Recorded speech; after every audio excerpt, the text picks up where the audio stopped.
ఆ రోజుల్లో ప్రతి ఒక్కరు కూడా ఒక దళితుడిగా ఎంతో మంది ప్రాణాలు పొట్టలు పెట్టుకుంటే దళిత మహిళలు కుటుంబ సభ్యులు ఉన్నప్పుడు కంప్లైంట్ ఇస్తే కూడా ఆ రోజు కంప్లైంట్ తీసుకుంటే పాపం పోలేదు. కాబట్టి ఆ ఒక్క అరాచక పరిపాలనకు వ్యతిరేకంగా ఈరోజు మన తెలుగుదేశం గవర్నమెంట్ వచ్చింది. కాబట్టి ఈరోజు మనము ప్రతి ఒక్కరు కూడా గమనించాలా.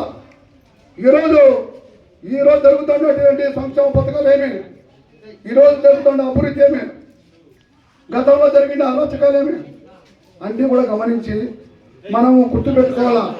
ఈరోజు దళితులు ఇంత స్వేచ్ఛగా తిరుగుతున్నామంటే, ఇంత ఆనందంగా ఉన్నామంటే మన మీద దాడులు జరగల. ఎందుకంటే తెలుగుదేశం గవర్నమెంట్ అంటే పరిపాలన చంద్రబాబు నాయుడు అంటే క్రమశిక్షణగా పరిపాలిస్తాడు. ఈ యొక్క రౌడీ రాజ్యం అనేది లేదు. దళితులు స్వేచ్ఛగా బతుకుతాం. ఎస్సీ బైసీ మైనారిటీలు అన్ని కులాలు కూడా ఈరోజు రాష్ట్రంలో ఆనందంగా గుండెల మీద నిద్రపోతున్నామంటే దానికి కారణము మా ఒక చంద్రబాబు నాయుడు గారు. కాబట్టి సోదరులారా, ఎస్సీ ఎస్టీ బీసీ మైనారిటీలారా గమనించండి. ఈరోజు మనకు జరుగుతున్నటువంటి అన్యాయము ఆ రోజు జరిగింది. ఈరోజు ఆయన చేసిన అరాచకాలకు దానికి ఫుల్ స్టాప్ పెట్టి ఈరోజు మనం ఈ యొక్క అభివృద్ధిని చేపట్టడం జరిగింది.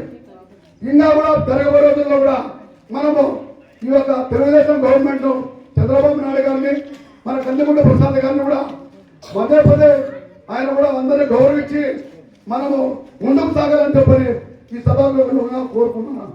కాబట్టి ఎప్పటికైనా కానీ తెలుగుదేశం గవర్నమెంట్ కూటమి ప్రభుత్వం ఉండాలా. ఉంటే ప్రతి ఒక్కరు కూడా అందరూ కూడా పిల్ల పాపంతో కూడా సమానంగా బాగుంటాం. జగన్ వచ్చినారంటే అరాచకమే. ఎక్కడ బజార్లో తిరగాలన్నా కూడా అరాచకమే. గాంజా ఏమి, మత్తు పదార్థాలు ఏమి, బాంబులేమి, గొడవలేమి, కొట్టిలేమి ప్రతి ఒక్కటి కూడా ఏట్లాడుతుంటే అనమాట. అటువంటి ఆర్థిక పరిపాలన మనం వద్దు. ఈ యొక్క దళితుల్లో ఆ రోజు సుధాకర్ గారిని, డాక్టర్ సుధాకర్ గారిని అక్కడ వైజాగ్లో మార్క్ లేదండి, దాని విషయంలో రోడ్లో పండేసి ఒక పెద్ద డాక్టర్ అయినా రోడ్లో పండేసి చేతులు కట్టేసి నామింస పెట్టి ఆయన మరణానికి కారణమైన అటువంటి మహానుభావుని డాక్టర్ను పంపడం అంటే ఆ రోజు కంప్లైంట్ ఇచ్చేదామని తీసుకుంటే వాళ్ళందరూ పోలీస్ స్టేషన్లో. ఎందుకంటే అట్లా పరిపాలించినారు. కాబట్టి ఇంకా చాలా మంది మహిళలు కూడా అన్యాయం జరిగినాయి. కొన్ని మండలాల్లో, గ్రామాల్లో కూడా చాలా మంది కూడా ఇబ్బందులు గురి మానవ ప్రాణాలు పోగొట్టుకున్నారు. కాబట్టి ఈరోజు మనము గమనించి ఈ యొక్క దౌర్జన్యాన్ని అరికట్టాల. ఈ యొక్క అంబేద్కర్ నగర్లో చేస్తున్నాం కాబట్టి రాష్ట్రంలో ప్రతి ఒక్కరు కూడా గ్రామాల్లో కూడా చేయాల. అందరికీ చెప్పాలా, అయ్యా జగన్ వచ్చే అరాచకం చేస్తాడు, దౌర్భాగ్యంలో డబ్బులు కూడా గుంజుకుంటాడు, భూములు గుంజుకుంటాడు, ఇల్లు గుంజుకుంటాడు, ఆస్తులు గుంజుకుంటాడు. ప్రతి ఒక్కటి కూడా ఆయన పరిపాలనలో అన్ని కూడా అరాచకం. దళిత ద్రోహి జగన్, దళిత ద్రోహి జగన్, దళిత ద్రోహి జగన్, జగన్ జగన్ జగన్ డౌన్ డౌన్ జగన్. ఈ యొక్క అవకాశం ఇచ్చి ప్రజలకు కృతజ్ఞతలు తెలుసుకుంటూ సెలవు తీసుకుంటాను. మాట్లాడు. ఈరోజు రాష్ట్రంలో దళిత ద్రోహి జగన్ అనే ఒక ప్రోగ్రాం టీడీపీ పార్టీ తీసుకుందంటే దళితుల పట్ల జరిగిన దాడులు, అరాచకాలు చూస్తేనే మీకు అర్థమైంది. ఒక సుబ్రహ్మణ్యమే కాదు, ప్రసాద్కి శిరోమండనం చేయడంలో కానీ, డాక్టర్ సుధాకర్ని మాస్క్ అడిగినందుకు వ్యతిరేకించి పిచ్చి అని ముద్ర వేయడం కానీ, అదేవిధంగా కడప జిల్లాలో వెటర్నరీ డాక్టర్లు కానీ ఇలా స్థాయితోనూ యోగ్యతతోనూ సంబంధం లేకుండా ఎస్సీలపైనే ఎస్సీ ఎస్టీ అట్రాక్సిటీ పెట్టిన పెద్ద మూర్ఖుడు ఎవరంటే జగన్. అందుకోసమే జగన్ దళిత ద్రోహి అనేది ఇక్కడ ప్రోగ్రాం. సో మీరందరూ కూడా ఈ ప్రోగ్రాం ప్రత్యేకించి గవర్నమెంటే చేస్తుందంటే మీరు ఆలోచించాలి. ఇది గ్రామానే కాదు, ప్రతి ఇంట్లో కూడా చర్చ జరిగితే ఇంకా మంచిది. ఎందుకంటే జగన్ అనేవాడు ఎంత దొంగ అనే విషయం. కాబట్టి పెద్దలందరూ కూడా నాకు ఈ అవకాశం ఇచ్చినందుకు మీకు పేరు పేరున ధన్యవాదాలు తెలుపుతూ thanks a lot, thank you very much. And SC ST minorities ఇచ్చేసినటువంటి తెలుగుదేశం పార్టీ కార్యకర్తలకు మరియు ఈ కార్యక్రమాన్ని ఏర్పాటు చేసినటువంటి తెలుగుదేశం పార్టీ నాయకులకు మరియు ఉన్నటువంటి సభ్యులందరికీ కూడా సాదర స్వాగతం పలుకుతున్నాను. ప్రధానంగా ఈ యొక్క కార్యక్రమం చేపట్టడానికి ఉద్దేశం ఏమంటే, ఒకసారి మీరు గమనిస్తే ఇక్కడ దళిత ద్రోహి జగన్ అని ఎందుకంటారు? 2020-21 సంవత్సరంలో డాక్టర్ సుధాకర్ గారు కరోనా సమయంలో అయ్యా మాస్కులు లేవు, ఇక్కడ ఉన్నటువంటి రోగులకు మాస్కులు లేవు, ఇలాగ ఉంటే కనుక రోగాలు ప్రబలుతాయి అనే విషయం చెప్తే అందుకు గాను మా ప్రభుత్వంలో ఉండి మమ్మల్ని ఎదిరిస్తావా అనే మాట చెప్పి అతన్ని నడి రోడ్డు మీద విచక్షణారహితంగా ఇతను మెంటల్ గా చనిపోయాడని చెప్పి నేను ఒక పిచ్చెక్కినటువంటి వ్యక్తిగా ముద్ర వేసి అతన్ని చంపేయడం జరిగింది. అలాగే ఇటీవల కాలంలో అతి చిన్న ప్రాయంలో ఉన్నటువంటి సుబ్రహ్మణ్యం గారు కూడా ఒక కార్ డ్రైవర్గా ఎమ్మెల్సీ అధికారికి కార్ డ్రైవర్గా పనిచేస్తున్నటువంటి వ్యక్తి. అటువంటి వ్యక్తిని కూడా విచక్షణారహితంగా చంపేసి వాళ్ళ సొంత ఇంటికే డోర్ డెలివరీ చేయడం జరిగింది. ఇలా అనేక రకాలుగా వివిధ ప్రాంతాల్లో ఉన్నటువంటి దళితులందరికీ కూడా ద్రోహం చేసినటువంటి ఒక మహోన్నతమైన పార్టీ మరియు నేరస్తుడు జగన్. కాబట్టి ఇలాంటి అరాచకాలను రూపుమాపాలంటే కూటమి ప్రభుత్వం ఇప్పుడు కూడా అధికారంలో ఉండాలి.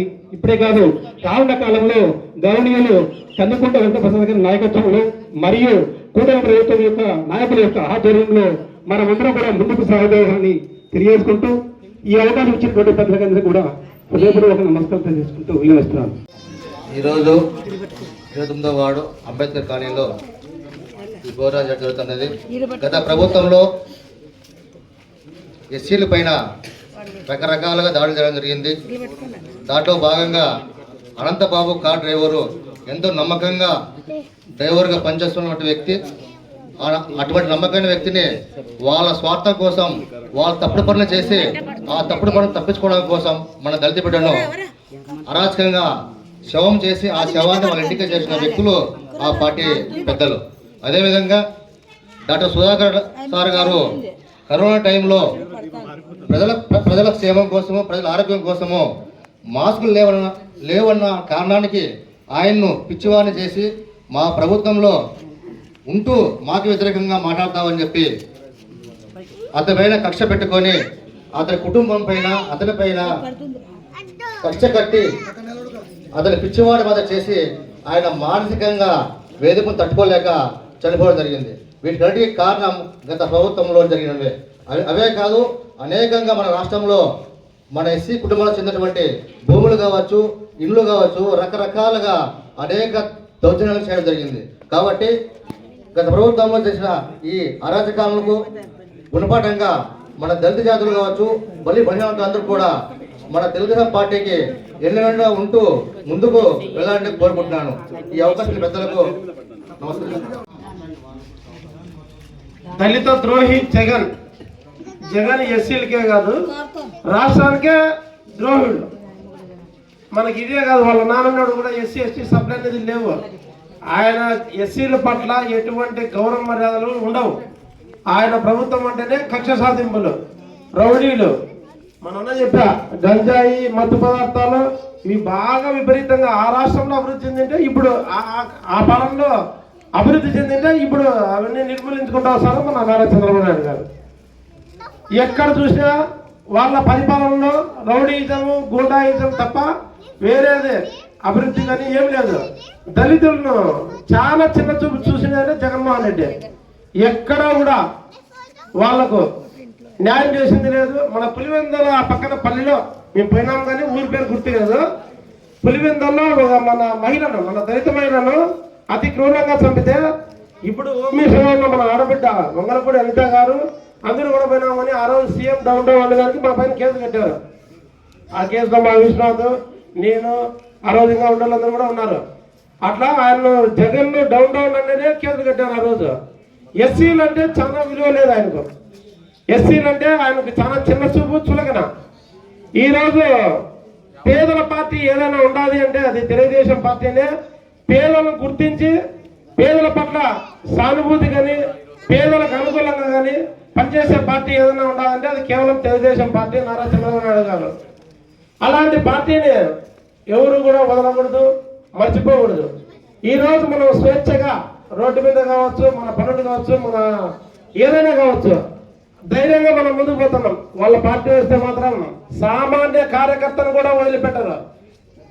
ఇంకా 15 ఏళ్ళు కాదు, ఎన్ని ఏళ్ళైనా తెలుగుదేశం పార్టీ ఇట్లే ఎల్లవల్ల నిలబడి ఉండాలని మీ అందరినీ కూడా రాష్ట్ర వ్యాప్తంగా దళిత బిడ్డలను, దళిత సోదరులను, మన ఆడబిడ్డలను అందరినీ కూడా కోరుకుంటున్నాం. దయచేసి ఎవరు కూడా ఇంకా తెలియని వాళ్ళకి తెలియజెప్పండి. మనం మనస్ఫూర్తిగా ధైర్యంగా బతకాలంటే ఆ రోజు బ్రిటిష్ వాళ్ళతో పోరాటాలు చేసినాం. ఈ రోజు జగన్మోహన్ రెడ్డి అనే వ్యక్తితో పోరాటం చేయాల. మనం వాళ్ళ అధికారం వస్తే వాళ్ళ అధికారం ముందర మనం తట్టుకోలేం. మనం అడితే అరాచకాలు చేయము. వాళ్ళు ఎటువంటి అరాచకాలు చేస్తారు. ధైర్యంగా మన పిల్లల్ని చంపి డోర్లు చేశారంటే అసలు దాని నామరూపం లేకుండా ఎంత ధైర్యంగా మనం ఎవరన్నా కొట్టగలుగుతాం ధైర్యంగా? ఈ గవర్నమెంట్లో మనము ఎవరిని కొట్టలేము. మనంతా కూడా మనం కొట్టలేము. ఎందుకంటే మన పార్టీ అట్లా నేర్పించలేము మనకు. మన నాయకుడు కూడా అట్లా మాట్లాడినాడు కూడా, కందికొండ ప్రసాద్ వెంకటరామ గారు మాట్లాడినారు. దయచేసి ఎప్పటికీ కూడా పేదల పార్టీ ఏదైనా ఉండాలి అంటే అది కేవలం తెలుగుదేశం పార్టీనే. మనము ఈ 5 ఏళ్ళలో మేమైతే మగవాళ్ళగా తిరిగినాం అధికారం లేనప్పుడు కూడా. ఎందుకంటే మాకు కందికుంట ప్రసాద్ ఉన్నారనే ధైర్యం. లేకపోతే ఆయన లేకపోతే కదిరిలో ఖచ్చితంగా చాలా మంది రెడ్లు చాలా మంది ఇబ్బంది పెట్టేటోళ్ళు. దళితులే కాదు, అందరినీ కూడా ఇబ్బంది పెట్టేటోళ్ళు. ఆ రోజు ఈ దొంగల ఆర్టీ విషయంలో అందరూ వస్తే కూడా వాళ్ళు దౌర్జన్యం ఎట్లుందంటే ఆ రోజు చాలా గొడవ అయ్యేది. కానీ కందికుంట ప్రసాదం భయంతోనే వాళ్ళు ఎవరు కూడా పులిందల రెడ్లు కానీ, రాజారెడ్డి కానీ, ఇంకోటి కానీ ఎవరు ధైర్యం వీళ్ళు రాలేకపోయినారు. ఎందుకంటే ఈయన కందికుంట వెంకటప్రసాద్ అనే వ్యక్తి కాదు, ఒక శక్తి. ఆయన ముందర మీరు తట్టుకోలేరు. కాబట్టి మేము అధికారం ఉండే లేకుండా మాకు ఈయన కదిరిలో కందికుంట ప్రసాద్ అన్న గారు ఉంటే మేము ధైర్యంగా ముందుకు వెళ్తాం, ఏమైనా ఉండగలుగుతాం. దళిత ద్రోహి కదిరి పూర్వం నుండి మాకు సొసైటీ వాటిగా కదిరిలో ఎస్సీలకు ఇక అజంతా టాకీస్ పక్కన ఉన్నది. అయితే ఎన్నో సంవత్సరాల నుండి కాపాడుకుంటూ వచ్చి మాకు ఆ భూమిని మా హ్యాండ్ ఓవర్లోనే ఉండింది. అయితే ఒక వైఎస్ఆర్ పార్టీ జగన్ వచ్చినప్పుడు పెట్టి కూడా 2 ఎస్సీ కాలనీలకు సంబంధించి 2 దగ్గర సొసైటీ వాటికలు కూడా ఆక్రమించుకొని ఈ యొక్క భూమిని కబ్జా చేసినారు వైఎస్ఆర్. కాబట్టి మేము పోయి అడిగితే మా మీద కేసులు పెడతామని భయపడుతున్నారు ఆ ఒక గవర్నమెంట్లో. దాని వలన మేము చాలా ఎవరు చెప్పుకునేదని దారి లేదు అప్పట్లో. ఇప్పుడు కూడా అది కబ్జాకు గురైపోయింది. ఇక్కడ మాకు సొసైటీ వాటిక లేదు. దయచేసి సంబంధించిన అధికారులు వాళ్ళందరికీ కూడా కోరుకుంటాడు ఏమంటే అక్కడ ఆ ఒక కబ్జా నుండి వైద్యులకి ఇచ్చేసి మాకు మా హ్యాండ్ఓవర్ చేయాల్సిందిగా హ్యాండ్ఓవర్ చేయాల్సింది కోరుతున్నాం. అంబేద్కర్ భవన్ అని నిర్మించాలని చెప్పిన అదే ప్లేస్లో మేము చాలా దూరం చెప్పినాం. అయితే వైసీపీ వాళ్ళు ఇష్టం వచ్చినట్టు రాజ్యం వేసుకున్నారు. అందుకే మేము కూడా వ్యతిరేకంగా ఆయన ఓట్లు వేసినాం. ఎందుకంటే ఎవరు చేసినాము ఆయనకు మాకు అన్యాయం చేసిన వానికి కలిగిన బుద్ధి చెప్పినాం మేము. సోదరులారా, ఈ ఒక మన ఎస్సీ కాలనీలలో 4 కాలనీలు ఉన్నాయి. 4 కాలనీలలో కూడా చెప్తున్నాము, మీరు గమనించండి, కన్ను తెరచండి. ఈ ఒక రెడ్ల పరిపాలనలో రెడ్లంటే మన కదిరి ప్రాంతం కాదు, రాష్ట్రం అంతా వరికింది ఒకప్పుడు. ఇప్పుడు వరికితాను, ఇప్పుడు అంతే లేదు. ఎందుకంటే తెలుగుదేశం గవర్నమెంట్ వచ్చింది కాబట్టి ఒక వాళ్ళ బాటలు సాగల. ఇప్పటికేమంటే ఇప్పుడు కూడా మనకు కావాల్సింది మనకు రక్షణ. తెలుగుదేశం గవర్నమెంట్ ఉంటే రక్షణ ఉంటుంది. మన భూములకు కానీ, మనకు కానీ, మన పిల్లలు కానీ, చదువులు కానీ ప్రతి ఒక్కటి కూడా బాగుంటుంది. అది గమనించేది మన చంద్రబాబు నాయుడు నాయకత్వం వర్దిల్లాలి. కదిరిలో కందికొండ ప్రసాద్ గారి నాయకత్వం వర్దిల్లాలని కోరుకుంటూ ఇటుకు వచ్చిన దానికి మా కార్యక్రమం పెట్టిన దానికి మాకు కందికొండ ప్రసాద్ గారికి, చంద్రబాబు నాయుడు గారికి, కూటమి ప్రభుత్వానికి ధన్యవాదాలు తెలుపుకుంటూ ఈ సెలవు తీసుకుంటున్నాం.